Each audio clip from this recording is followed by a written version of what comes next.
মহামান্য আদালত, আজ কাঠগড়ায় দাঁড়িয়ে আছে এক ভয়ঙ্কর আসামি, মোবাইল ফোন। এই মোবাইলের কোনো তুলনা নেই। চাইলেই সে একজন মানুষকে সারাদিন নিজের ভেতরে ডুবিয়ে রাখতে পারে। এই মোবাইল মানুষের শৈশব কেড়ে নিয়েছে। এখন আর ছোট বাচ্চারা মাঠে খেলাধুলা করে না, বড়রা আর বসে আড্ডা দেয় না। মহামান্য আদালত, এই মোবাইল মানুষের চোখকে বন্দি করেছে, মনকে করেছে দুর্বল, আর সম্পর্ককে করেছে দূরের। তাই আমি চাই এই মোবাইলের কঠোর মতো শাস্তি হোক। Order, order.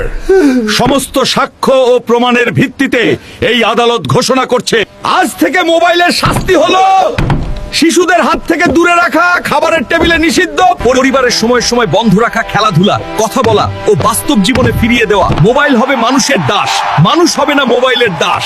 কে কে চান মোবাইল ছাড়া সুন্দর শৈশব? কে কে চান পরিবারে আবার আড্ডা ফিরুক? কমেন্টে লিখে জানান।